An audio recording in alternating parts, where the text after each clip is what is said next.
Tanamojo. While her surname may have a silent N, she doesn't pronounce words with that. You fucking nigger! Whether you like or dislike Tana and her content, He fucked me with a toothbrush! one thing's for sure, Tanacon was an absolute failure. But why? Did it have to be a failure? Could it have rivaled VidCon like we all hoped? Well, today I shall answer those questions and more. Welcome to the shit show that was Tanacon.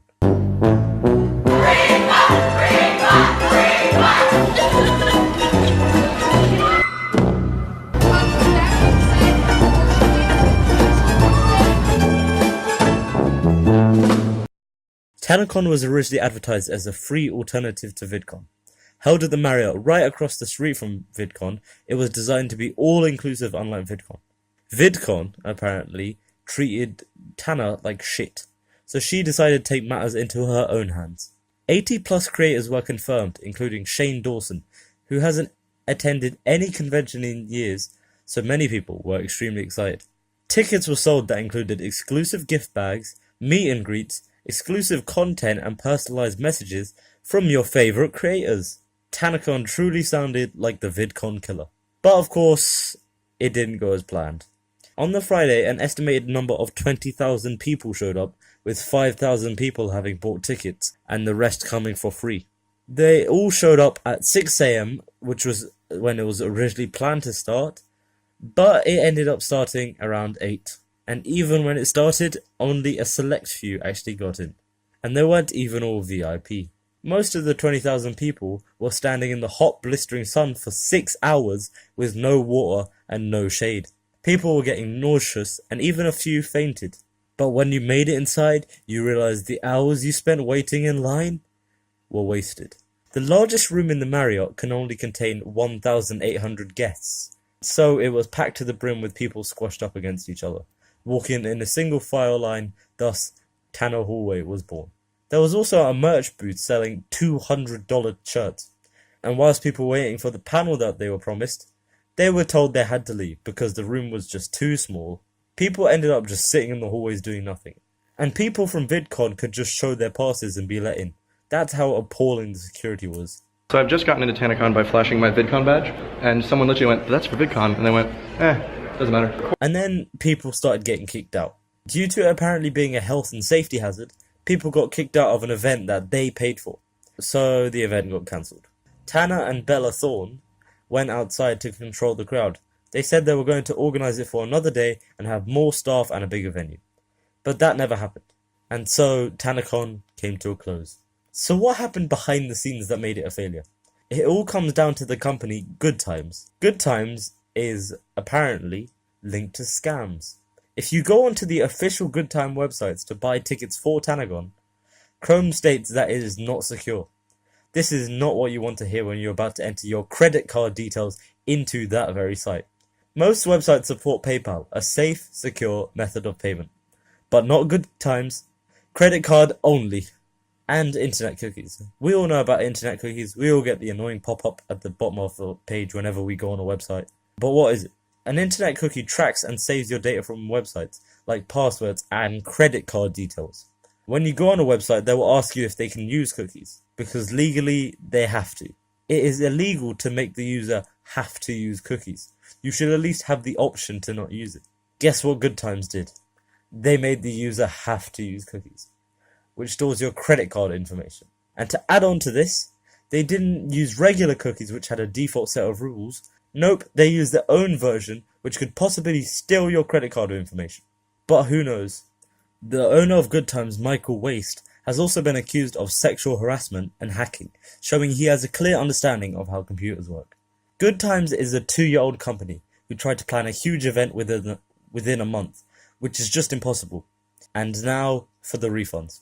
People obviously wanted refunds. You can't go to an event that's a literal scam and not get your money back. So Good Times released an announcement. Originally they said that all sales were final, but due to it being a complete clusterfuck, they had to release something. They said if you apply now, you can refund your tickets in January 2019. 2019. That is a long way away. This is known as a refund scheme, where they will hope that not enough people will be bothered to get a refund, so Good Times will get to keep the money. But how did Tana and Shane deal with this? Surely they weren't just going to let it slide. They actually acted really mature and professional.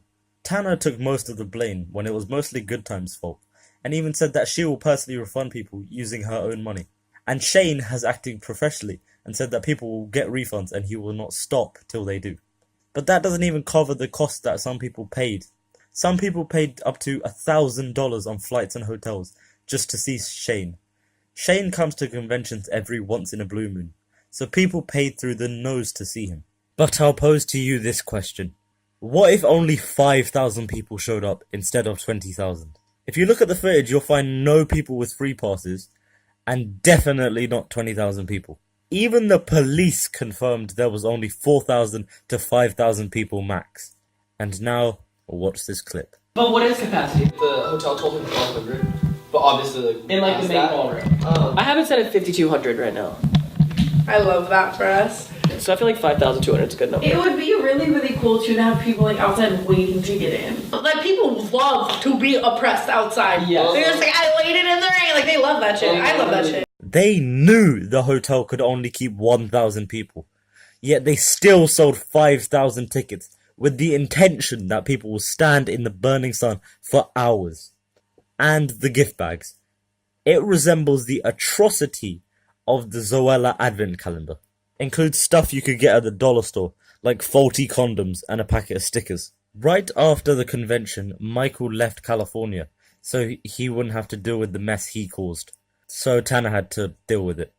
But Tana was also at fault. She was planning this convention, but she was too optimistic. The day before Tanacon, she went on holiday. You're supposed to be preparing for the best convention ever, and instead you're sunning it up in Hawaii? Tana also claims that she asked the Marriott if it could hold 5,000 people. And they said yes, even though on the website it says the largest room could only hold 1,800 people. Below in the description I will be linking my sources that I used while making this video. Shane released an amazing and entertaining miniseries, and I recommend you watch it. The first one is on the fans' perspective, the second is a cry for help from Michael, and the third is Tana's experience and a conversation between Tana and Michael. So, Tanacon. It was a huge failure and shows how to not run a convention. Was it Tana's fault? Partly. Did she learn from this? Hopefully. Many people can compare it to DashCon, another failed convention. But one thing's definitely for sure. Both events share one thing in common, that they were both a con. Now, enjoy some fans' experiences from Tanacon. Thanks for watching. We had a really bad sunburn for waiting in line for 4 hours for literally nothing, with hardly any water being given out, not really any updates as far as what's going on and why this line is taking so long. We had to stand in this ridiculous line that wrapped all the way around the venue. There were no separate lines for guests that bought tickets for $1 versus the people that bought VIP tickets. So literally people that got free tickets were going in before VIP members, which makes no sense because why did we pay extra to not get like benefits or like fast pass moving line or like to get first priority in registration? It just doesn't make sense. It was just one big disaster. It reminded me of Jake Paul. It was a lot of music, like copyrighted music playing.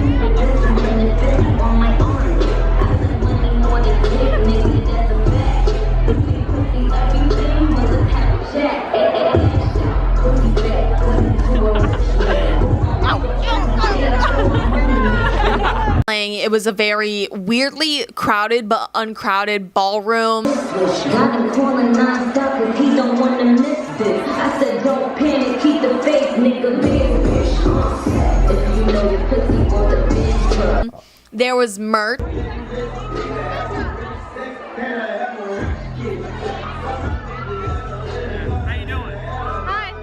But there was only Tanacon merch, which I'm sure she's getting all the profits of, which I think is wrong because if you're gonna have so many creators, their merch should be there too. But again, that's not my decision. That's all their decisions. But that's just my motherfucking opinion. And like the other consumers who bought tickets, it got very boring very fast because unlike VidCon, there wasn't anywhere else to go but that ballroom from what I saw. It was kind of just that ballroom and then the hallways that were filled with fans and...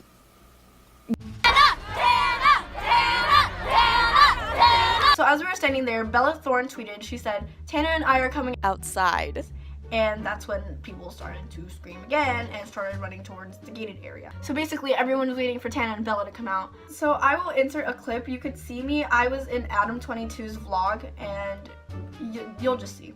You guys gotta back up! There it is, not like this. Why are we causing a riot? Back up! Back up!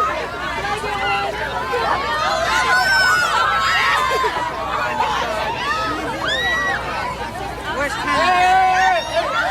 And then Tana came out and she said her statement and she said,